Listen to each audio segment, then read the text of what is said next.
Hi friends, नमस्कार। स्वागत है आपका आपके अपने यूनिक एसडी सेंटर के ऑनलाइन क्लासेज में। तो आइए शुरू करते हैं आज का हम अपना वीडियो, जो कि बहुत ही अच्छा होने वाला है, जिसमें हम पढ़ने वाले हैं अपना एटॉमिक मॉडल। तो जैसा कि मैंने अपने पिछले वीडियो में यह बताया था कि हमको इस वीडियो में पढ़ना है अपने एटॉमिक मॉडल यानी कि परमाणु मॉडल को। तो हमको कौन कौन से परमाणु मॉडल पढ़ना है हमको, तो उसको पहले देख लेते हैं। जो हमारा पहला परमाणु मॉडल है, पहला हमारा एटॉमिक मॉडल है, जिसका नाम है थॉमसन मॉडल ऑफ एटम, मतलब थॉमसन का परमाणु मॉडल।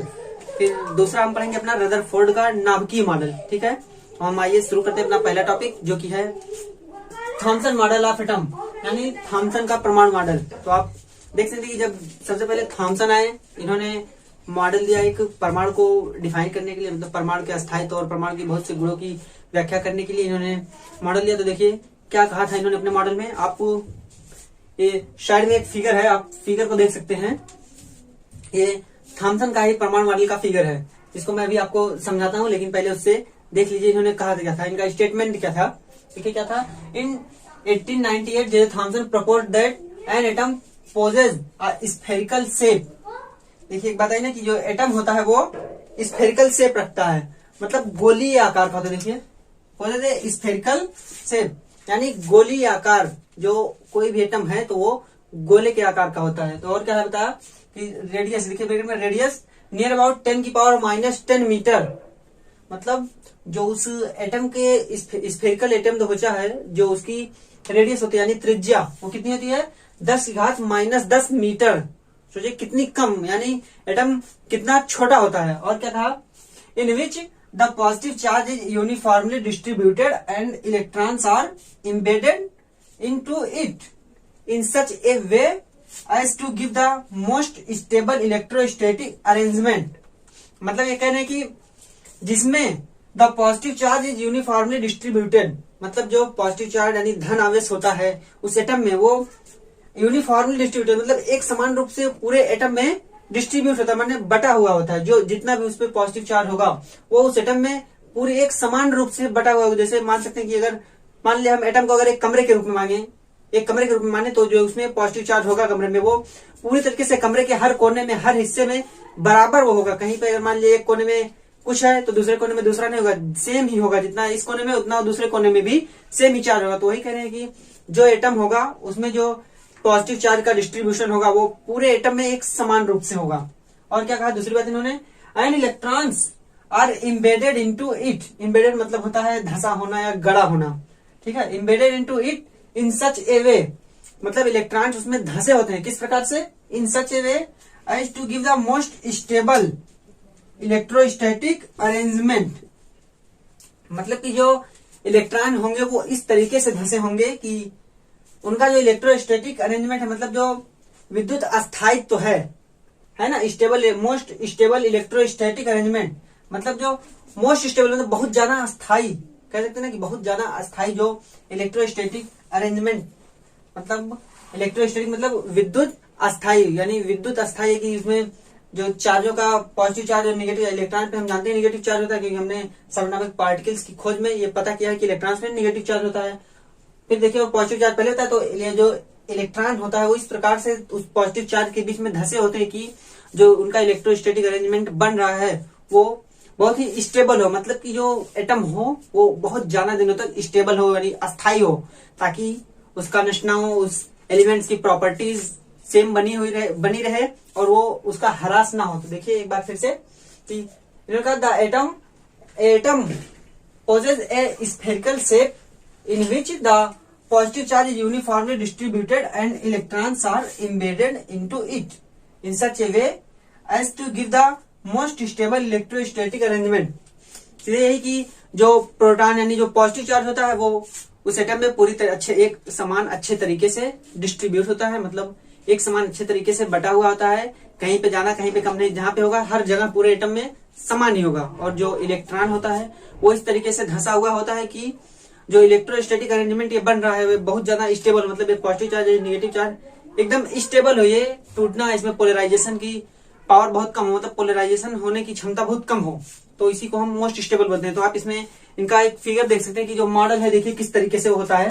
देख रहे हैं आप फिगर में, ये जो नीले कलर का आपको गोला दिख रहा है इसी को एटम बोलते हैं, यानी परमाणु इसी को बोलते हैं। इसमें आप देख सकते हैं कि ये जो पीले कलर के जो दिख रहे हैं ना, पीले कलर के छोटे छोटे, उस नीले कलर में, नीले गोले में जो पीले कलर के छोटे छोटे गोले दिख रहे हैं, उसी को बोलते हैं, उसमें निगेटिव चार्ज बना हुआ है तो उसको बोलते हैं इलेक्ट्रॉन। और जो साइड में आपको प्लस चार्ज दिख रहे हैं वैसे ही उसमें पूरी तरीके से दिखाएंगे ना, तो उसको बोलते हैं प्रोटॉन, कह सकते हैं ना, प्रोटॉन पॉजिटिव चार्ज प्रोटॉन। तो देखिए एक समान रूप से पॉजिटिव चार्ज उसमें है ना डिस्ट्रीब्यूटेड, और उसमें क्या जो इलेक्ट्रॉन्स दिख रहे हैं आपको वो इम्बेडेड है ना, धसे हुए, आप फिगर में देख सकते हैं। ठीक है, तो ये इन्होंने, यही इनका मॉडल था। और चीजें इनके मॉडल का और भी 2-3 नाम इनके मॉडल को और भी, तो देखिए हम इनके मॉडल को और भी किस नाम से जानते हैं, किस नाम से हम इनके मॉडल को और पहचानते हैं, जो हमें बताया जाता है। देखिए क्या है, पहला नाम इनका है प्लम पुडिंग मॉडल, मतलब प्लम पुडिंग मॉडल। ठीक है, और दूसरा नाम इनका है रेजिन मॉडल, यानी रेजिन पुडिंग मॉडल। फिर तीसरा है वाटरमेलन मॉडल, जो कि ये वाटरमेलन मॉडल के नाम से बहुत बार हम लोगों ने सुना है, हम छोटी कक्षाओं से ही इस वाटरमेलन मॉडल के सुनते आ रहे हैं। ठीक है, तो इसको बोलते हैं तरबूज मॉडल। आपको दिखाऊं तो आप फिगर में देख सकते हैं कि ये आपको ऊपर वाला फिगर तो हो गया, दूसरा देखिए जिसमें आपको एक साइड में दिख रहा है ना कि दूसरा अरेंजमेंट है कि वो इलेक्ट्रोस्टैटिक अरेंजमेंट बराबर बना रहे, इसके लिए देखिए इलेक्ट्रॉन्स दिखाए गए हरे कलर में यहाँ भी, और लाल कलर से वो पूरा एटम दिखाया गया है जिसमें पॉजिटिव चार्ज को आप देख सकते हैं कि डिस्ट्रीब्यूटेड है बराबर। फिर आपको साइड में दिख रहा है कि तरबूज आपको दिख रहा है ना फिगर में तरबूज, तो तरबूज में आप देखिए कि ये जो लाल सब तरबूज के अंदर जिसको हम खा जाते हैं तरबूज में, वो जो लाल कलर का दिख रहा है उसी को इन्होंने कहा था कि ये पॉजिटिवली चार्ज है। ठीक है, कि ये पॉजिटिव चार्ज है पूरा, और जो उसमें तरबूज के बीज दिख रहे हैं, तरबूज के जो सीड दिख रहे हैं काले काले, उसको इन्होंने इलेक्ट्रॉन का नाम दिया था कि हाँ वो इलेक्ट्रॉन है। ठीक इसी तरीके से इन्होंने बताया था कि यही जो पॉजिटिव चार्ज और निगेटिव चार्ज का अरेंजमेंट है, ये इस तरीके से इसमें निगेटिव चार्ज एम्बेडेड, यानी इस तरीके से निगेटिव चार्ज इसमें धसे हुए होते हैं, जिससे कि ये जो अरेंजमेंट है इनका शेप बिगड़े ना जल्दी, कुछ आसपास के इन्वायरमेंट में कोई भी परिवर्तन हो तो इनका शेप बिगड़े ना, इस तरीके से ये अरेंजमेंट होते हैं, मतलब ये अरेंज होते हैं। ठीक है, तो यही था इनका थॉमसन का तरबूज मॉडल, या कह सकते हैं थॉमसन का प्लम पुडिंग मॉडल, थॉमसन का resin pudding model, watermelon model, या सीधे सीधे थॉमसन का परमाणु मॉडल। ठीक, तो इनके तो कुछ फीचर्स बताएं अपने मॉडल के थ्रू, तो उन फीचर्स को हम देख लेते हैं, मतलब कुछ गुण बताएं, उन गुणों को हम देख लेते हैं कि इन्होंने अपने मॉडल के थ्रू एटम्स के किन गुणों को बताया। तो ये मॉडल हमने पढ़ा, फिर इस मॉडल की जो फीचर्स हैं, मतलब एटम्स के जो फीचर्स हैं जो इन्होंने थॉमसन ने अपने मॉडल में दिया कि यहाँ क्या फीचर्स रखते हैं, क्या गुण रखते हैं एटम। तो देखिए क्या बताया, an important feature of this model is that the mass, यहाँ पे देखिएगा एक बहुत ही इंपॉर्टेंट बात है जो इनके मॉडल में थी, the mass of the atom is assumed to be uniformly distributed. देख रहे हैं, uniformly distributed over the atom, मतलब इनके मॉडल ने सीधे से ये बताया, जो इनका मॉडल का मेन पार्ट या कह सकते हैं कि बहुत ही महत्वपूर्ण प्रॉपर्टी थी, वो यही थी कि इन्होंने कहा कि जो एटम्स होता है, जो उसका मास होता है, वो पूरे एटम में यूनिफॉर्मली डिस्ट्रीब्यूट होता है, मतलब एक समान रूप से, जैसे पॉजिटिव चार्ज एक समान रूप से पूरे एटम में डिस्ट्रीब्यूट था ना, ठीक उसी तरीके से इनका जो मास होता है वो पूरे एटम में एक रूप में कह सकते हैं कि बराबर मात्रा में पूरे एटम में डिस्ट्रीब्यूट होता है। देखिए the mass of the atom is assumed, या माना था इन्होंने कि जो मास होता है एटम का, वो पूरे के पूरे मास मानी पूरे के पूरे एटम में एक समान रूप से वितरित होता है, कह सकते हैं एक समान रूप से बंटा होता है पूरे एटम में। यही इनके एटम की बहुत ही इंपॉर्टेंट बात थी। ठीक है, फिर इन्होंने बाद में कोई नियम बना या कोई एक्सपेरिमेंट हुआ, किसी ने अपना सिद्धांत दिया, फिर साइंटिस्टों ने उनके सिद्धांत पे भी प्रयोग किया कि अब देखें कि इनका सिद्धांत में क्या कमियां हैं, क्या अच्छाई है। तो उसके बाद जो हुआ देखिए क्या, although this model was able to explain the overall neutrality of the atom, वो इलेक्ट्रोस्टैटिक अरेंजमेंट इसलिए बताते कि ताकि वो एटम की न्यूट्रलिटी को बता सके कि हाँ एटम स्टेबल है, अगर वो न्यूट्रल नहीं होगा तो कहीं ना कुछ क्रिया करेगा, इसलिए इन्होंने न्यूट्रलिटी के बारे में बताया कि वो पूरी तरीके से निष्क्रिय होगा। ठीक है, तो क्या बताया देखिए, overall neutrality of the atom but was not uniformity with the results of later experiments. बताने कि इन्होंने तो उस समय एक्सप्लेन कर दिया था कि एटम बहुत ही न्यूट्रल है अपने तरीके से, लेकिन जब बाद में और भी एक्सपेरिमेंट हुए तो कहते हैं uniformity with the result of later experiment, वो यूनिफॉर्म नहीं रहा, मतलब एक समान रूप से वैसा नहीं बना रहा जैसा इन्होंने व्याख्या की थी।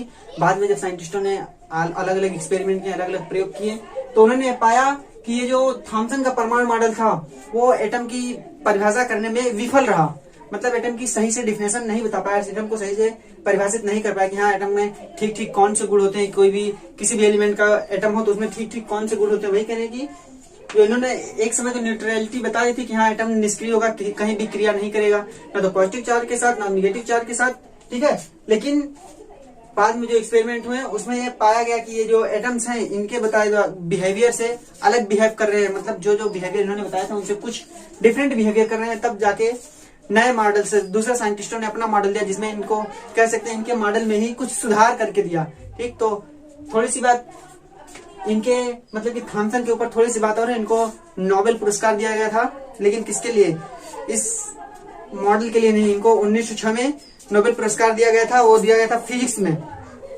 ठीक है।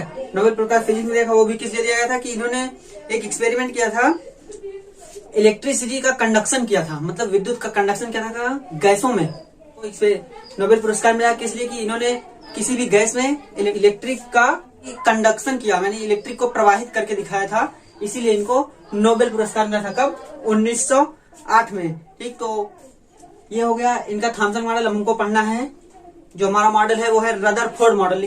तो हमारा जो एटॉमिक मॉडल का दूसरा मॉडल है जिसका नाम है Rutherford nuclear model of atom, मतलब रदरफोर्ड का परमाणु का रदरफोर्ड का नाभिकीय मॉडल। तो अब बात आएगी नाभिक की, ठीक है। तो हम जानते हैं कि इसके थ्रू यानी रदरफोर्ड ने एटम के नाभिक की खोज की थी, ठीक है। तो देखिए क्या बताया इन्होंने कि इनका मॉडल क्या है, इनके मॉडल के किस तरीके से इन्होंने अपने मॉडल को ये मतलब अपना एक्सपेरिमेंट किस तरीके से किया, जिसके थ्रू कुछ निष्कर्ष आए, जिसको इन्होंने बाद में पिरोकर सभी में एक में मिलाकर एक कंक्लूजन जो दिया उसको हम देखेंगे, उसी को मॉडल कहेंगे, ठीक है। देखिए क्या क्या, Rutherford and his student Hans Geiger and Ernest Marsden bombarded the alpha particle at very thin gold foil, ठीक। देखिए इनके इस प्रैक्टिकल को जो प्रयोग करेंगे उसको हम बोलते हैं गोल्ड फॉयल एक्सपेरिमेंट के भी नाम से जानते हैं, मतलब गोल्ड फॉयल एक्सपेरिमेंट, सोने की झिल्ली का प्रयोग कह सकते हैं, गोल्ड फॉयल एक्सपेरिमेंट, ठीक है। मतलब सोने की पतली झिल्ली का एक्सपेरिमेंट, ठीक। तो इसको बोलते हैं। तो देखिए किसने किया था, रदरफोर्ड ने खुद, और उनके दो स्टूडेंट्स हैं जिनका नाम था Hans Geiger and Ernest Marsden. इन्होंने अल्फा पार्टिकल को उस पतली जो सोने की परत थी यानी सोने की पतली झिल्ली थी उस पर बम्बार्ड कराया। तो आप फिगर में देखिए, वो फिगर बताया गया किस तरीके से किया। तो आप फिगर में देख रहे हैं, आपको एक बॉक्स दिख रहा है जिसपे लिखा हुआ है रेडियम यानी रेडिएशन सोर्स, जहां से ये अल्फा पार्टिकल का रेडिएशन होगा, मतलब जो अल्फा पार्टिकल, इसलिए हमने रेज बताया ना कि कई प्रकार के रेज की खोज हुई, कई कीड़ों की खोज हुई। तो कुछ एटम खुद ही एनर्जी इमिट करते हैं, मतलब खुद ही कुछ रेज निकालते थे, जिसको रेडियो एक्टिव एलिमेंट बोलते हैं, यानी रेडियो एक्टिव तत्व कहते हैं।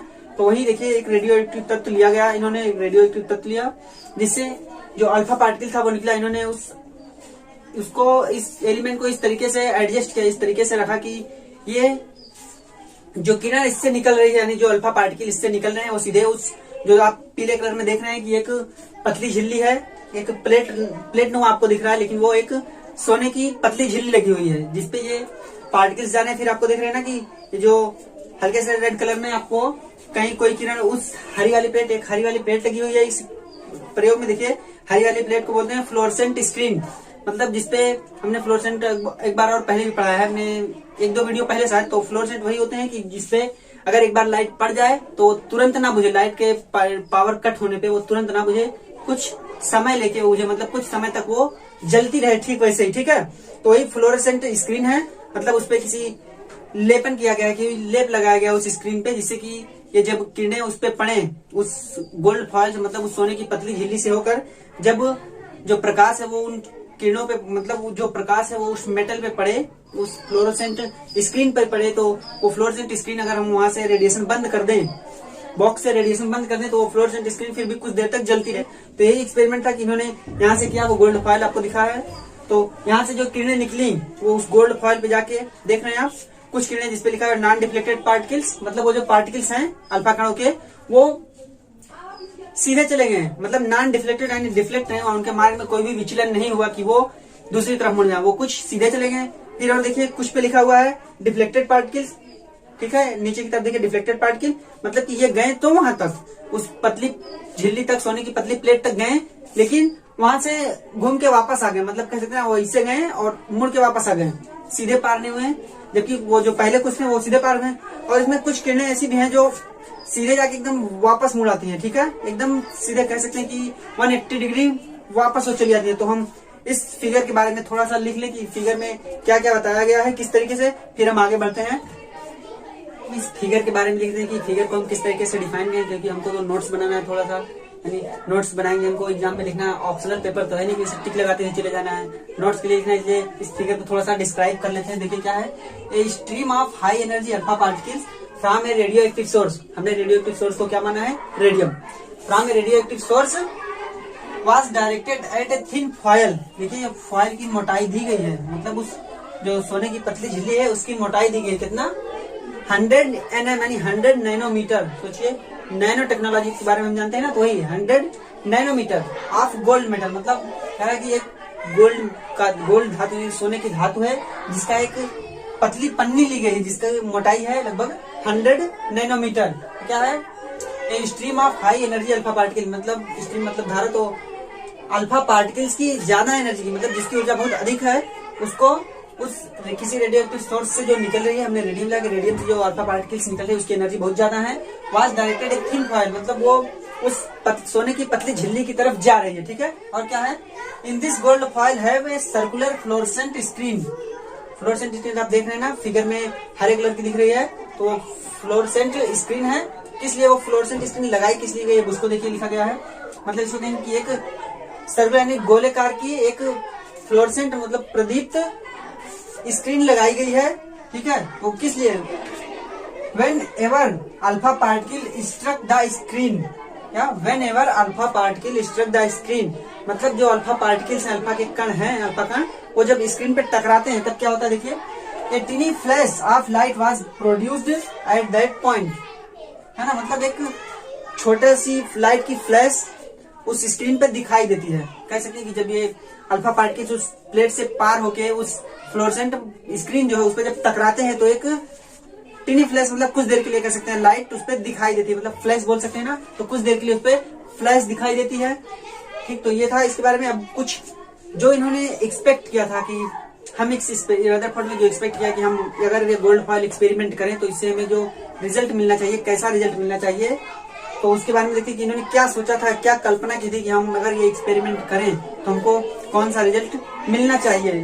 तो जब रदरफोर्ड अपना एक्सपेरिमेंट कर रहे थे तो इन्होंने जो एक्सपेक्टेशन की थी वो क्या था कि भाई कोई एक्सपेरिमेंट करता तो क्या करता है, जो पहले वाला एक्सपेरिमेंट करके गया है, जो साइंटिस्ट यानी जो वैज्ञानिक पहले वाला एक्सपेरिमेंट करके गया है उसी के ऊपर कुछ मॉडिफिकेशन करता है। तो ठीक इन्होंने भी जो थॉमसन ने अपना मॉडल दिया था उसी पे इन्होंने एक एक्सपेक्टेशन मतलब एक संभावना रखी थी कि जब हम उस गोल्ड फॉयल से इस अल्फा पार्टिकल्स को क्रॉस कराएंगे तब वो कि जो अल्फा के कण है वो तो पॉजिटिव हैं, ये पहले पता था कि अल्फा के कण पॉजिटिवली चार्ज हैं। तो उन्होंने देखा कि जो थॉमसन ने कहा था कि जो उसके मास होता है, यानी जो एटम का मास होता है वो पूरे एटम में, होल एटम में एक यूनिफॉर्मली डिस्ट्रीब्यूट होता है ना, मतलब बहुत ही एक समान रूप से वो पूरे एटम में होता है।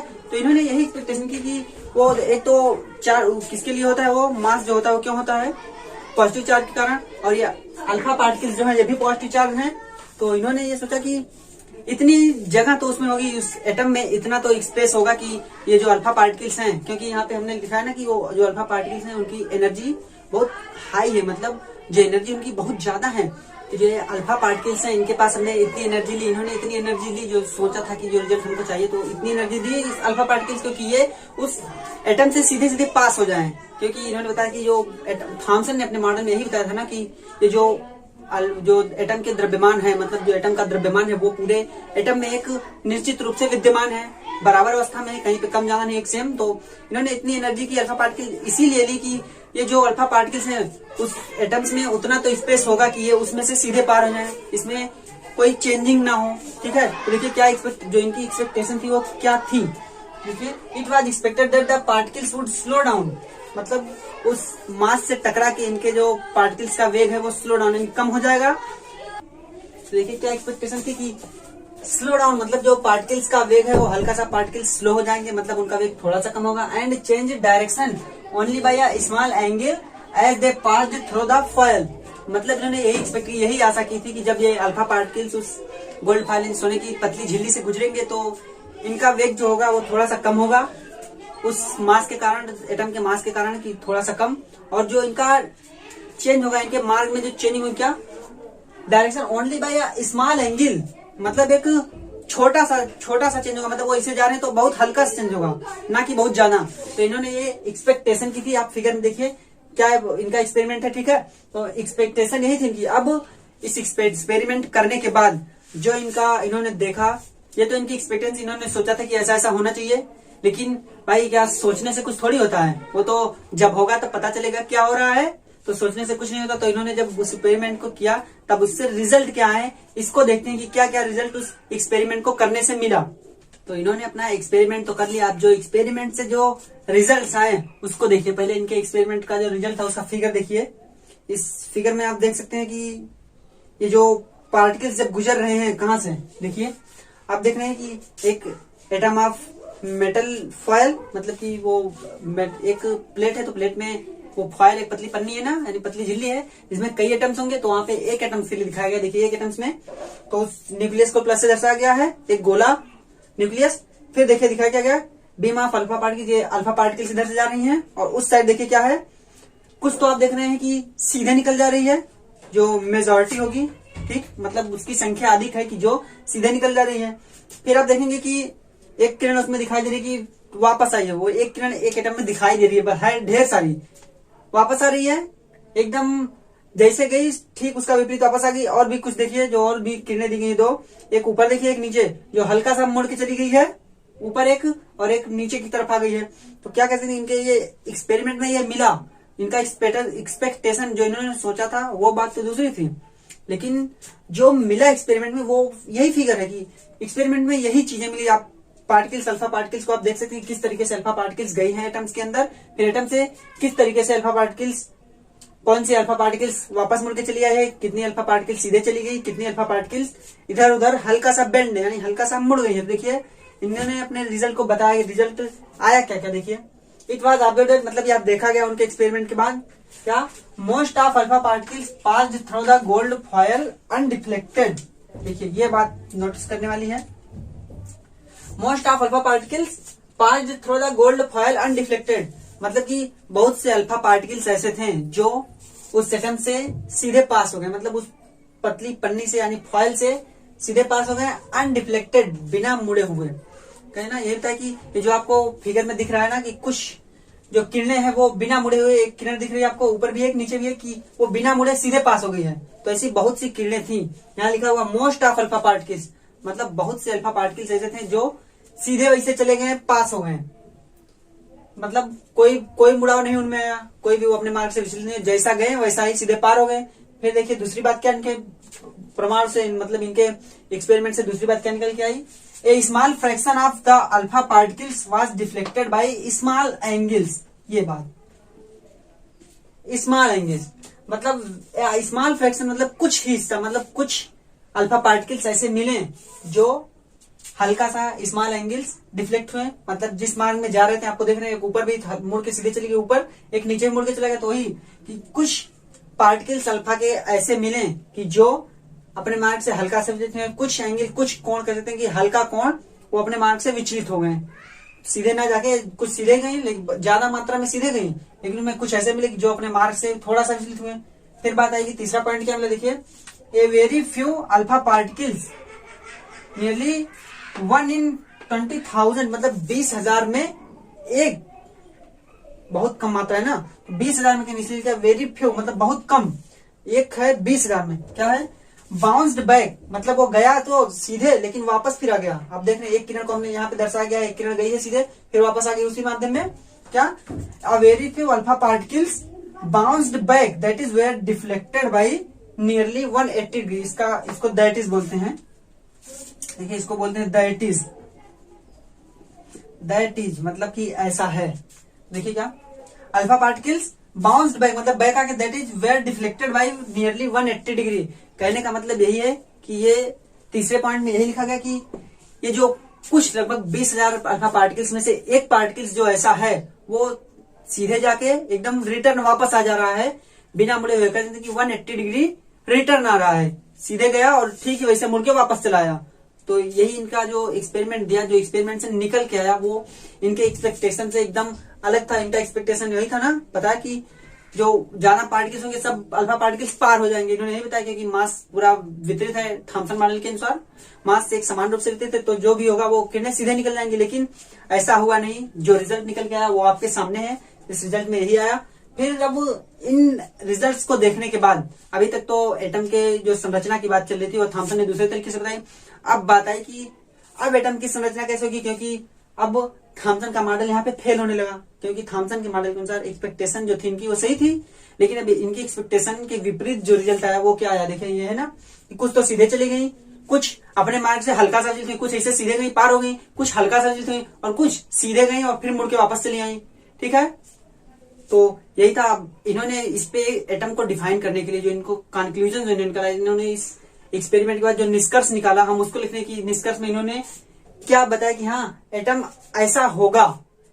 तो उन ऑब्जर्वेशन के बाद, मतलब उस प्रैक्टिकल को देखने के बाद, एक्सपेरिमेंट करने के बाद जो इन्होंने अपना एक मॉडल दिया, अपना बताया कि हाँ एटम कैसा होना चाहिए, उसको देखिए क्या इन्होंने बताया कि most of the space in atom is empty as most, क्या कहा कि most of the space in atom is empty, मतलब जो एटम के अंदर का जो जगह है, एटम के अंदर जो जगह है, जो स्पेस है वो बहुत ज्यादा खाली है। देखिए most of the space in atom is empty, बहुत ज्यादा खाली है। ऐसा क्यों है, इन्होंने कोई तर्क भी देना होता ना, कुछ बात कोई कहे तो उसके पीछे कोई तर्क तो होना चाहिए कि हाँ हम क्यों ऐसा कह रहे हैं। तो इन्होंने ऐसा क्यों कहा, देखिए क्या, as most of the alpha particles passed through the foil undeflected.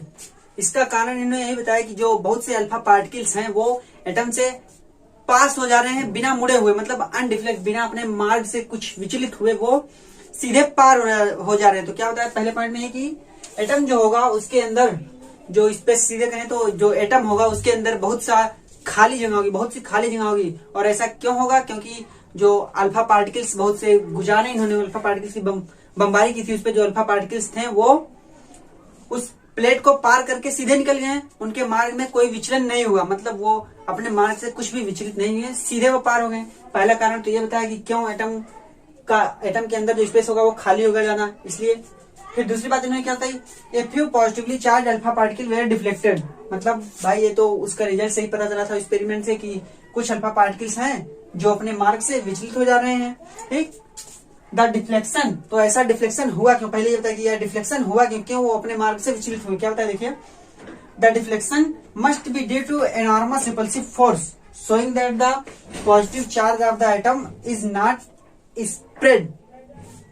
क्या बताया, देखिए the deflection must be due to enormous repulsive force, मतलब ये जो डिफ्लेक्शन है उस अल्फा पार्टिकल्स का वो एक प्रतिकर्षण फोर्स, रिपल्सिव फोर्स मतलब प्रतिकर्षण फोर्स, जो कि दिखा रहा है कौन, showing that the positive charge of the atom is not spread throughout the atoms as Thomson had presumed.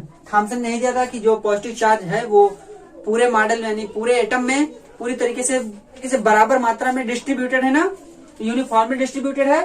तो वही थॉमसन ने बताया था, तो उनके मॉडल के थ्रू जो होना चाहिए था वो इन्होंने क्या कहा, देखिए showing that the positive charge of the atom is not spread, हल्का सा डिफ्लेक्शन, कि कुछ अल्फा पार्टिकल्स का हल्का सा डिफ्लेक्शन ये बता रहा है कि जो एटम्स का जो पॉजिटिव चार्ज है, यानी एटम के अंदर जो पॉजिटिव चार्ज है वो पूरे एटम में समान रूप से वितरित नहीं है। क्या, हल्का सा डिफ्लेक्शन कुछ पार्टिकल्स का यही दिखा रहा है कि जो एटम के अंदर जो पॉजिटिव चार्ज है वो पूरे एटम में एक समान रूप से वितरित नहीं है। ठीक है, जो कि थॉमसन ने बताया था, थॉमसन ने बताया था ना कि जो पॉजिटिव चार्ज है एटम का वो पूरे एटम में एक समान रूप से यूनिफॉर्म रूप से वितरित है। तो देखिए यही कह रहे हैं कि सीधे कहें तो दूसरे पॉइंट में इन्होंने यही कहा कि जो अल्फा पार्टिकल्स है वो कुछ विचलित हो जा रहे हैं, कुछ अल्फा पार्टिकल्स अपने मार्ग से थोड़ा सा विचलित हो जा रहे हैं। वो ऐसा क्यों हो रहा है, हो सकता है कि मस्ट बी, ऐसा क्यों हो सकता है, या अपने मार्ग से विचलित होना, अगर वहां से कुछ सीधे निकल गए, अगर इनके अनुसार सभी जो पॉजिटिव चार्ज था वो पूरे एटम में समान रूप से वितरित होता तो सभी अल्फा पार्टिकल्स को एक समान दर्शाने पड़ते सभी अल्फा पार्टिकल्स को, लेकिन ऐसा नहीं हुआ, कुछ तो सीधे निकल गए, जिसके लिए इन्होंने इम्पटी यानी स्थान बताया कि हाँ एटम्स के अंदर बहुत ज्यादा खाली स्थान है। फिर दूसरे में क्या, कुछ डिफ्लेक्ट हुई, तो इन्होंने कहा कि ऐसा इसलिए हुआ होगा कि जो पॉजिटिव चार्ज है वो पूरी तरीके से, मतलब कि पूरे एटम में एक समान रूप से वितरित नहीं है, तभी तो कुछ अल्फा कण अपने मार्ग से विचलित हुए, नहीं तो अगर वो पूरे तरीके से विचलित होता तो सभी को, जितने भी अल्फा कण उस एटम से गुजरते हैं उन सभी को डिफ्लेक्शन महसूस होते हैं, विचलित कर देना। लेकिन ऐसा नहीं हुआ। फिर क्या कहा दूसरे पॉइंट में, जो मेन पॉइंट है दूसरे पॉइंट की, देखिए क्या, the positive charge has to be concentrated.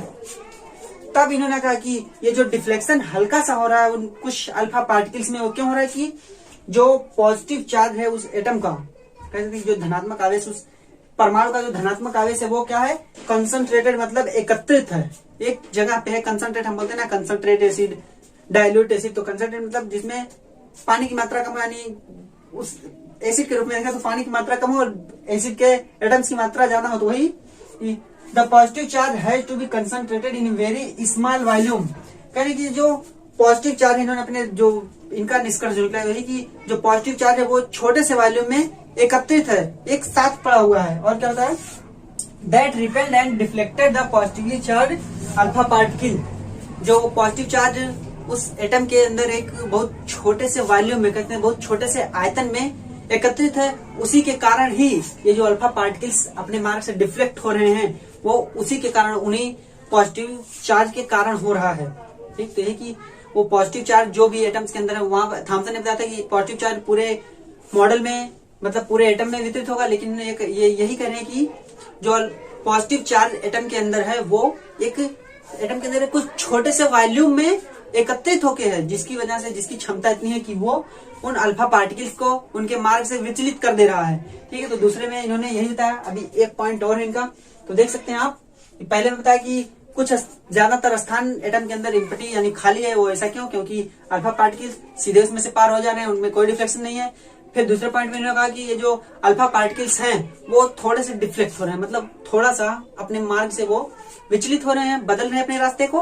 तो ऐसा क्यों हो रहा है, ऐसा इन्होंने कहा कि ये ऐसा हो सकता है कि इसलिए हो कि जो धनात्मक आवेश उस एटम के अंदर है वो पूरी तरह से स्प्रेड ना हो, मतलब एक समान रूप से पूरे एटम के अंदर वितरित ना हुआ हो।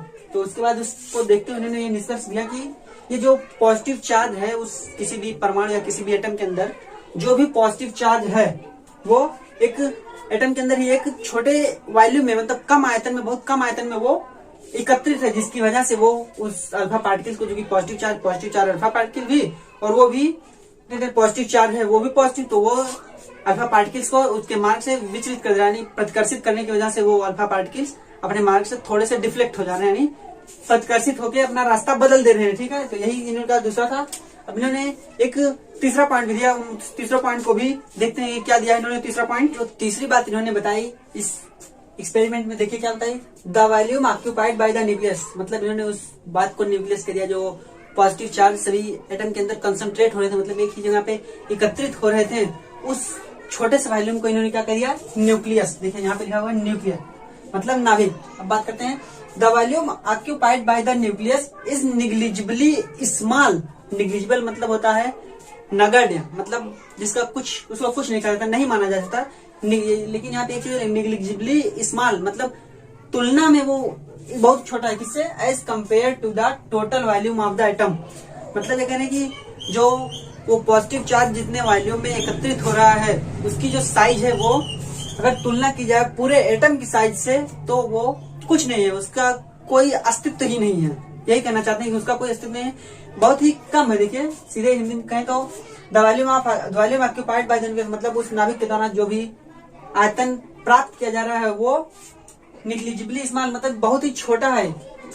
किसकी तुलना में, एटम जो परमाणु है, परमाणु के आयतन की तुलना में, परमाणु के पूरे आयतन की तुलना में जो वॉल्यूम है न्यूक्लियस का, यानी जो न्यूक्लियस का अर्थात नाभिक का जो आयतन है वो बहुत ही कम है।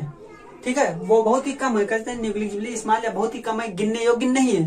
ठीक, तो फिर इससे इन्होंने क्या अगर बताया, इन्होंने क्वांटिटी के रूप में दिया, तो क्या, the radius of the atom is about 10⁻⁻10 metre.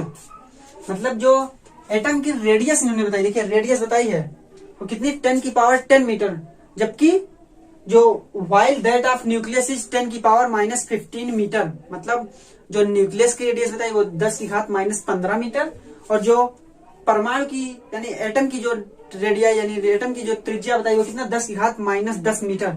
कितना फर्क इन्होंने बताया। तो अगर इसको समझना चाहे तो हम अगर क्रिकेट खेलते हैं, क्रिकेट तो हो सकता है सभी खेलते हो, भाई जरूरी नहीं है सब खेले, कुछ लोगों को दूसरा भी खेल पसंद होगा, लेकिन देखते तो सभी है, सुना सभी ने है। क्रिकेट की बॉल देखी है हमारे पास, हाँ देखिए ये बॉल है।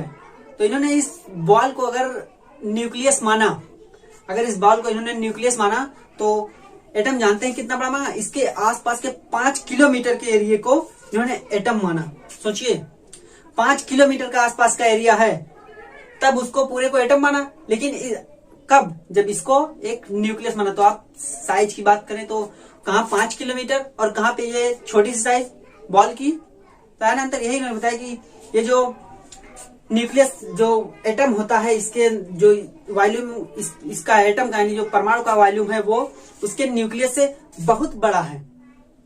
हम अगर दोनों की रेडियस की तुलना करें या दोनों के साइज की तुलना करें तो इसको हम निग्लिजिबल मान सकते हैं, ना गिनने योग्य कह सकते हैं। ठीक है, तो यही कहा। तो ये था इनका पूरा एक्सपेरिमेंट। यहाँ इन्होंने जो एक्सपेरिमेंट किया, इसके थ्रू जो इनको रिजल्ट उससे मिला, उस एक्सपेरिमेंट को करने के बाद जो रिजल्ट मिला वो ये 3 रिजल्ट मिला है 3 पॉइंट में। अब हम बात करेंगे कि इन्होंने अपना मॉडल दिया। ठीक, अभी तक तो इन्होंने एक्सपेरिमेंट किया, फिर एक्सपेरिमेंट के बाद इनका रिजल्ट आया। अब हम इनके मॉडल की बात करेंगे कि इनका मॉडल क्या क्या चीजें एटम के अस्थायित्व, एटम के बारे में क्या क्या चीजें इनका मॉडल बता रहा है। ठीक है, तो सभी एक्सपेरिमेंट्स और उनका ऑब्जर्वेशंस करने के बाद इन्होंने अपना मॉडल दिया, जिस मॉडल में रदरफोर्ड ने पहली बात क्या बताई, देखिए the positive according to this model, मतलब इस मॉडल के अनुसार the positive charge and most of the mass of the atom was densely concentrated in extremely small region। आगे क्या, this very small portion of the atom was called nucleus by the Rutherford। क्या होता है कि ये जो positive charge है, the positive charge and most of the mass of atom, यानी कि जो धनात्मक आवेश है, जो पॉजिटिव चार्ज है और उसका जो ज्यादातर मास है किसका, उस एटम का, वो कहाँ पे है, was densely concentrated in extremely small region। मतलब डेंसली घनत्व का, डेंस मतलब घनत्व, घना कह सकते हैं, डेंस मतलब घना और डेंसिटी मतलब घनत्व होता है। तो डेंसली माने घने रूप से, concentrated in extremely small region मतलब बहुत ही छोटे, कहें तो बहुत ही छोटे स्थान में जो उसका सभी पॉजिटिव चार्ज है। ठीक, the positive charge and most of mass, जो सभी पॉजिटिव चार्ज है और जो मास है उसका यानी द्रव्यमान जो है वो उसी में कंसंट्रेटेड, बहुत ही छोटे स्मॉल रीजन में वो कंसंट्रेटेड, डेंसिटी मतलब घना एकदम। ठीक, आगे क्या, this very small portion of the atom was called nucleus bye Rutherford. देखिए यहाँ पे न्यूक्लियस की खोज हो गई। तो रदरफोर्ड ने उस डेंसली स्पेस, जो डेंसली स्मॉल रीजन मिला, उसको इन्होंने न्यूक्लियस कहा।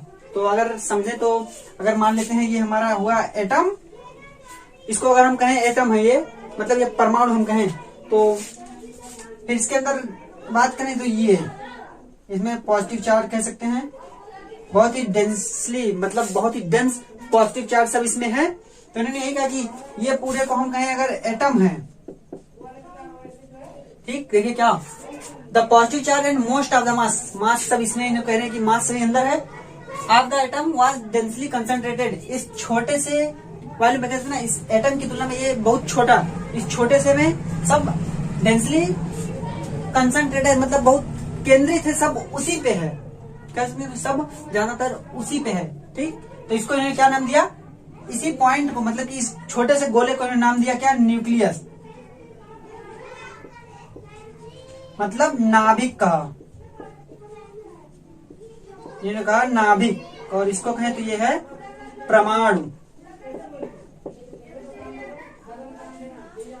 इनके मॉडल में, जिन्होंने अपने मॉडल में पहली बात बताई वो यही बताई कि अगर हम इस पूरे को परमाणु माने तो ये जो छोटा सा बहुत ही हल्का सा जो है, छोटा सा बहुत ही स्मॉल रीजन है जिसमें सारा पॉजिटिव चार्ज और जो एटम का ज्यादा से ज्यादा मास मतलब परमाणु का ज्यादा से ज्यादा द्रव्यमान उसी में कंसंट्रेटेड है, मतलब उसी में केंद्रित है, उसको इन्होंने नाभिक नाम दिया। किसने, रदरफोर्ड ने।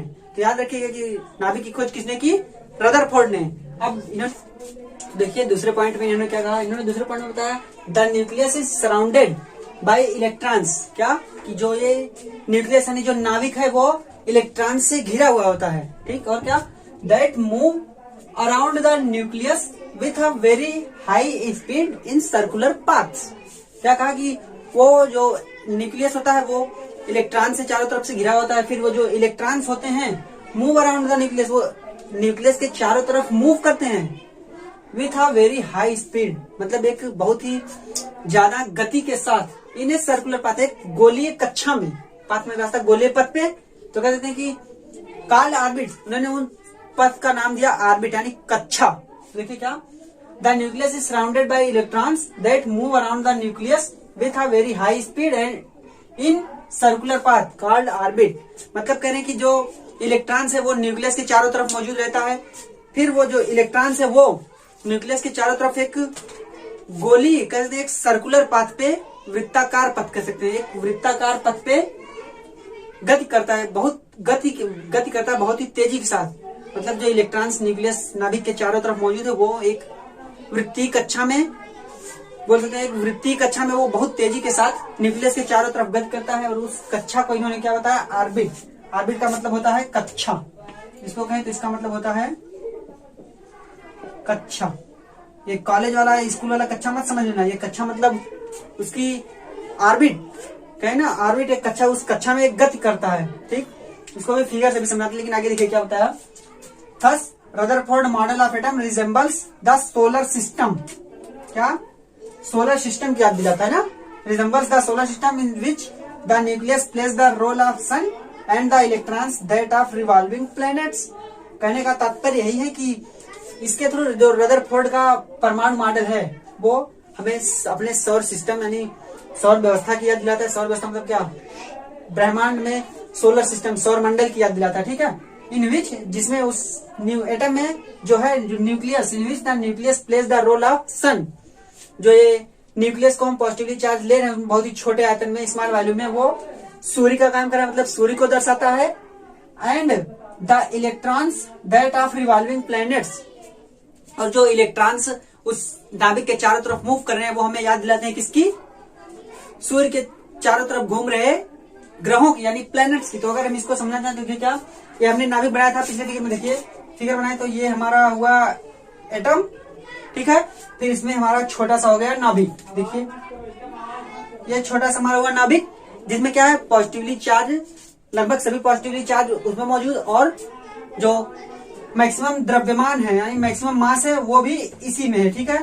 तो इसको क्या नाम दिया इन्होंने, इसको इन्होंने कहा कि ये नाभिक हमारा, देखिए इसको इन्होंने बताया ये है हमारा न्यूक्लियस। न्यूक्लियस का मतलब होता है नाभिक, नाभिक। और क्या कहा, ये तो पहले नियम में बताया कि पहले नियम में ये, इसको हम पूरा कहते तो ये है एटम हमारा, ठीक है, ये है एटम यानी कि परमाणु, परमाणु हुआ।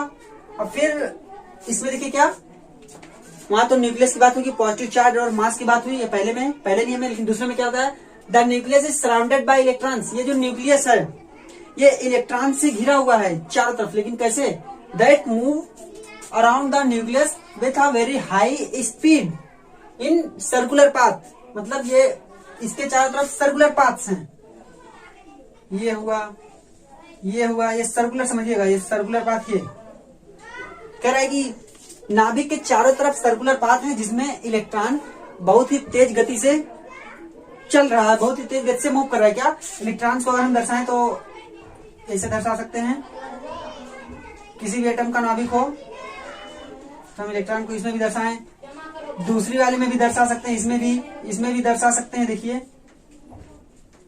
ठीक है, इसमें भी दर्शा सकते हैं। इसको भी अगर कक्षा मान ले तो इसमें भी दर्शा सकते हैं, वो तो उसके ऊपर डिपेंड करेगा कि किस एलिमेंट के एटम में कितने इलेक्ट्रॉन्स हैं, ये दर्शाएगा, ठीक। तो यही ये बता रहे हैं कि आप देख रहे हैं कि यही कह रहे हैं कि जो नाभिक है, नाभिक के चारों तरफ इलेक्ट्रॉन्स होते हैं, जो इलेक्ट्रॉन्स बहुत ही तीव्र गति के साथ एक वृत्ताकार पथ पे गति करते हैं। उन वृत्ताकार पथ को इन्होंने ऑर्बिट्स का नाम दे दिया, इसको इन्होंने ऑर्बिट कह दिया। ऑर्बिट मतलब कक्षा,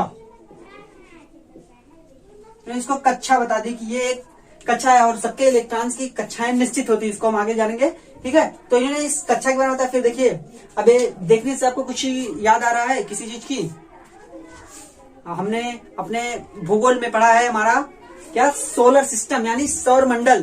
तो सौर मंडल में आपने देखा नहीं है कि एक बीच में सूर्य को दर्शाया गया है, उसके चारों तरफ एक कुछ पथ बनाए गए हैं, मतलब कुछ रास्ते हैं जिसमें ग्रह गति करते हैं, है ना। तो वही की एक यहाँ पे देखिए ना, the Rutherford model of atom resembles माना गया the solar system in which the nucleus plays the role of sun and the electrons that of revolving planets। ठीक है, ये सोलर सिस्टम की तरह आपको दिख रहा है, सौरमंडल की तरह, जिसमें क्या करें कि ये जो न्यूक्लियस दिख रहा है ये सूर्य का काम कर रहा है। आपने सोलर सिस्टम में भी देखा होगा कि सूर्य जो होता है वो एकदम बीचों बीच होता है, और बाकी जो उसमें इलेक्ट्रॉन्स होते हैं तो क्या करते हैं, सूर्य के चारों तरफ एक निश्चित वेग है ना, सभी का एक वेग है, तभी तो हमारी पृथ्वी जो घूमती है वो एक ही वर्ष में, उसका कार्यकाल कितना, एक ही वर्ष होता है, एक ही वर्ष में सूर्य का पूरा चक्कर लगाती है। और जितने भी ग्रह हैं सभी जो चक्कर लगाते हैं उनका सभी का जो कार्यकाल है वो निश्चित है ना। ठीक है, तो ये देखिए इसके थ्रू इनके मॉडल को ही सौर मॉडल का, हमने सौर मॉडल कभी कभी एग्जाम में पूछ लेता है कि सोलर सिस्टम मॉडल या सौर मंडल मॉडल किसको कहते हैं, किसके मॉडल को हम सौर मंडल मॉडल कहते हैं। तो वो यही मॉडल है, मतलब रदरफोर्ड का न्यूक्लियर मॉडल ऑफ एटम, मतलब रदरफोर्ड के नाभिकीय मॉडल परमाणु का, इसी को हम बोलेंगे सोलर सिस्टम मॉडल या फिर सौर मंडल मॉडल। ठीक है, फिर इन्होंने जो तीसरी पॉइंट, इन्होंने एक पॉइंट और दिया, उस पॉइंट को भी हम देखते हैं कि कौन सा पॉइंट हमारा। जब तीसरे पॉइंट में इन्होंने अपने क्या बताया, देखिए कि the electrons and the nucleus are held together by electrostatic forces of attraction. मतलब विद्युत इलेक्ट्रोस्टैटिक माने विद्युत बल के द्वारा वो जो इलेक्ट्रॉन्स और जो न्यूक्लियस होते हैं वो इलेक्ट्रोस्टैटिक फोर्स के थ्रू आपस में जुड़े होते हैं, नहीं तो वो इधर उधर उनका मार्ग विचलित हो जाए, वो इधर उधर चले जाएंगे। लेकिन वो एक इलेक्ट्रोस्टैटिक फोर्स माने विद्युत बल के द्वारा आपस में जुड़े होते हैं ताकि उनका मार्ग ना विचलित हो और वो इधर उधर ना भागे। तो इसको अगर अच्छे से समझाएं, देखिए क्या, ये हम बनाते हैं पहले न्यूक्लियस, ये बना हमारा पॉजिटिव चार्ज न्यूक्लियस, फिर इसके चारों तरफ कक्षाएं, देखिए एक बड़ी कक्षा है बाहर वाली, गोली मानिएगा ये थोड़ा सा तिरछा हो जा रहा है। ठीक है, फिर और माने तो ये एक और, बस दो पे ही समझाते हैं। देखिए यहाँ पे हमने रखा इलेक्ट्रॉन, यहाँ पे है इलेक्ट्रॉन, यहाँ पे हम इलेक्ट्रॉन रख दें, इलेक्ट्रॉन यहाँ पे इलेक्ट्रॉन रख दें, इलेक्ट्रॉन इसमें इलेक्ट्रॉन रखें, इलेक्ट्रॉन यहाँ पे देखिए, इलेक्ट्रॉन यहाँ पे इलेक्ट्रॉन। तो वो जो इलेक्ट्रोस्टैटिक फोर्स किस लिए लग रहा है, वो लग रहा है हमारा जब दो फंडामेंटल रूल जो हमने बताया था आयनिक पार्टिकल्स के लिए, जो फंडामेंटल रूल हमने बताया था क्या, न्यूक्लियस का, ये हुआ हमारा इलेक्ट्रॉन, इलेक्ट्रॉन, और ये हो गया हमारा ऑर्बिट, मतलब कक्षा, इसको इलेक्ट्रॉन बोलते ही हैं, इलेक्ट्रॉन, और इसको बोलते हैं नाभिक। ठीक, तो क्या जो इलेक्ट्रोस्टैटिक फोर्स किस तरीके से लग रहा है बताइए। जो हमने फंडामेंटल रूल लिखाया था कि जब हम इसको पढ़ेंगे तो उससे पहले हमको एक फंडामेंटल रूल पता होना चाहिए, जो कि है like charge repel each other and unlike charge attract each other. मतलब जो समान चार्ज होंगे वो एक दूसरे को दूर दूर करेंगे, प्रतिकर्षित करेंगे, और जो विपरीत चार्ज होंगे वो एक दूसरे को आकर्षित करेंगे। तो देखिए यही बात यहाँ पे हो रही है कि ये जो इलेक्ट्रोस्टैटिक फोर्स है वो यही बता रहा है कि एक तो न्यूक्लियस जो हमारा नाभिक वो कैसा है, वो पॉजिटिव चार्ज है, उस पर पॉजिटिव चार्ज, लेकिन जो हमारा इलेक्ट्रॉन है वो कैसा है, निगेटिवली चार्ज है। तो आप बताइए कि जब एक निगेटिव चार्ज एक पॉजिटिव चार्ज, अगर आप प्लस वाले को पॉजिटिव चार्ज, इसको रेड वाले को पॉजिटिव चार्ज माने, इसको हम निगेटिव चार्ज माने, तो जब ये आपस में रहेंगे, ये अगर इसके चारों ओर घूमता है, ऐसे ये घूम रहा है इसके ओर, तो क्या होगा, ये कोई ना कोई फोर्स तो जनरेट होगी। और जब दो आयंस में फोर्स जनरेट हो रही है तो उसको हम इलेक्ट्रोस्टैटिक बोलेंगे, यानी विद्युत बल बोलेंगे। तो यही जनरेट हुई और ये एक दूसरे को आपस में खींच रहे हैं ना। देखिए ये न्यूक्लियस है वो पॉजिटिव, ये निगेटिव, तो ये आपस में मिलना चाहेंगे, है ना, आपस में मिलना चाहेंगे, इसलिए ये आपस में बंधे रहेंगे, ना तो ये किधर कहीं जाएगा ना तो ये कहीं जाएगा। तो यही कह रहा है कि ये जो इलेक्ट्रॉन्स और जो न्यूक्लियस हमारा होता है वो एक इलेक्ट्रोस्टैटिक फोर्स के द्वारा साथ में बंधे हुए रहते हैं। देखिए हेल्ड टुगेदर, मतलब साथ में बंधे हुए रहते हैं, नहीं तो अपने मार्ग से ये इलेक्ट्रॉन निकल के बाहर जा सकता है, अंदर जा सकता है, ये नाभिक कहीं इधर जाएगा कहीं उधर जा सकता है ना। तो यही कहने की जो इलेक्ट्रॉन होता है वो और न्यूक्लियस आपस में बंधे हुए होते हैं एक इलेक्ट्रोस्टैटिक फोर्स के द्वारा, माने इलेक्ट्रोस्टैटिक बल के द्वारा आपस में बंधे हुए होते हैं। तो ये था हमारा पूरा रदरफोर्ड का परमाणु मॉडल। तो हमने रदरफोर्ड के मॉडल में क्या पढ़ा कि सबसे पहले उन्होंने एक्सपेरिमेंट किया उस गोल्ड फॉयल का एक्सपेरिमेंट, उसको हम बोलते हैं स्कैटरिंग एक्सपेरिमेंट भी बोलते हैं। Gold foil scattering elements, gold foil experiment या अल्फा पार्टिकल्स स्कैटरिंग एलिमेंट, 3-4 नामों से उनके उस प्रैक्टिकल को जानते हैं। तो उसमें उन्होंने क्या किया कि एक सोने की पतली झिल्ली ली जिसपे अल्फा पार्टिकल्स का इन्होंने बम्बार्डेड कराया, मतलब अल्फा पार्टिकल्स को उस पर डाला, तो उसके आसपास, उस पतली झिल्ली के आसपास फ्लोरोसेंट स्क्रीन बनाई, मतलब प्रदीप्त स्क्रीन बनाई। तो उस फ्लोरोसेंट, वो जो गोल्ड फॉयल था यानी सोने की झिल्ली थी, उस पर जब अल्फा पार्टिकल्स पड़े तो कुछ सीधे चले गए, कुछ अपने मार्ग से थोड़ा सा चले, कुछ एकदम वापस हो गए, मतलब 180 डिग्री टर्न हो गए। फिर क्या उसी से इन्होंने अपना ऑब्जर्व किया, मतलब जो इन्होंने एक्सपेक्टेशन की थी कि हाँ ऐसा ऐसा होना चाहिए, वो नहीं हुआ, कुछ अलग हटके मिला, मतलब थॉमसन के मॉडल को हटाने वाली चीज मिली। तो वो जो अलग मिली क्या कि कुछ पार्टिकल्स सीधे चले जा रहे। इससे इन्होंने बताया कि जो एटम होता है उसके अंदर ज्यादातर प्लेस खाली होता है, जिससे कि अल्फा पार्टिकल सीधे पार हो गए। फिर बताया कि कुछ अल्फा कण जो अपने मार्ग से थोड़ा सा विचलित हो जा रहे हैं, उसके लिए इन्होंने कहा कि ये जो पॉजिटिव चार्ज और जो मास होता है एटम का, वो पूरी तरीके से कंसंट्रेट नहीं होता, मतलब कि पूरी तरीके से इक्वली डिस्ट्रीब्यूटेड नहीं होता पूरे एटम में, वो कहीं ना कहीं एक छोटे से आयतन में, छोटे से वॉल्यूम में एकत्रित होता है। तो उसको इन्होंने क्या नाम दिया, न्यूक्लियस। तो जिसने उन अल्फा कणों को रिपेल कर दिया, अल्फा कणों को अपने से दूर भेज दिया, क्योंकि अल्फा कण भी पॉजिटिव चार्ज और वो जो कंसंट्रेटेड पॉजिटिव चार्ज थे वो भी पॉजिटिव चार्ज। तो उसने अल्फा कणों को रिपेल कर दिया, जिससे कि अल्फा कण दूर चलेंगे। और उसमें से कुछ लगभग 20,000 अल्फा पार्टिकल्स में से एक क्या था, एकदम 180 डिग्री वापस आ गया, मतलब वापस आ गया। तो इससे और भी क्लियर हो गया जो पॉजिटिव चार्ज है वो एक जगह पे कंसंट्रेटेड है, ये इन्होंने बताया। फिर जब इन सबको बताने के बाद इन्होंने अपना जो मॉडल प्रस्तुत किया हमारे सामने, उसमें क्या बताया, और जो उसका वॉल्यूम की बात की कि जो कितने छोटे वॉल्यूम में चला जा रहा है, कि जहां पे पूरे एटम का वॉल्यूम ले लिया जाए, मतलब पूरे एटम का आयतन ले लिया जाए, और उस छोटे से न्यूक्लियस का आयतन ले लिया जाए, तो उसका आयतन बहुत कम होगा छोटे से न्यूक्लियस का, ठीक है। फिर इन्होंने अपना मॉडल दिया जिसमें इन्होंने बताया कि जो पार्टिकल्स होते हैं, जो पॉजिटिव चार्ज हैं, और जो मास होता है उस किसी भी एटम का पॉजिटिव चार्ज और मास, वो एक छोटे से आयतन में केंद्रित होता है, जिसको इन्होंने बाद में न्यूक्लियस नाम दिया। फिर दूसरे में इन्होंने बताया जो इनके मॉडल को हम सोलर सिस्टम मॉडल कहते हैं। क्यों सौरमंडल मॉडल कहते हैं? क्योंकि ये जो न्यूक्लियस है वो सूर्य की तरह काम करता है, और जो इलेक्ट्रॉन्स हैं वो न्यूक्लियस के चारों तरफ एक निश्चित कक्षा में गति करते हैं, जिस कक्षा को इन्होंने ऑर्बिट नाम दिया, यानी कक्षा का उस पाथ, सर्कुलर पाथ को कक्षा कहा। फिर तीसरे में इन्होंने ये बताया आपके सामने कि जो न्यूक्लियस और जो इलेक्ट्रॉन्स होते हैं वो एक इलेक्ट्रोस्टैटिक फोर्स के द्वारा बंधे हुए होते हैं, जिससे कि वो एटम में अरेंज होते हैं, ठीक। तो यही था रदरफोर्ड का पूरा मॉडल। तो हमने आज अपने दोनों मॉडल्स पढ़ लिए, एक थॉमसन मॉडल और दूसरा रदरफोर्ड का एटॉमिक मॉडल। फिर तो ये दोनों टॉपिक्स बहुत ही इंपॉर्टेंट है, आप दोनों को अच्छे से तैयार कर लीजिएगा। फिर हम मिलते हैं अपने अगले वीडियो में, जिसमें हमको और भी अच्छी अच्छी चीजें पढ़नी है, तो हम उसमें मिलते हैं। तब तक के लिए, लेकिन हाँ, उम्मीद करता हूँ कि आपको ये वीडियो अच्छी लगी होगी, और अच्छी लगी हो तो आप लाइक जरूर कीजिएगा, और ज्यादा से ज्यादा लोगों के पास शेयर भी कीजिएगा। और चैनल पे अगर आप नए हो तो चैनल को सब्सक्राइब कीजिए, और पीछे प्लेलिस्ट में जाके सारी वीडियोज आप देख डालिए, जिससे आपको आगे की चीजें और अच्छे से समझ में आएंगी। तो मिलते हैं अपने अगली वीडियो में, तब तक के लिए धन्यवाद। अपना और अपने परिवार का ख्याल रखिएगा।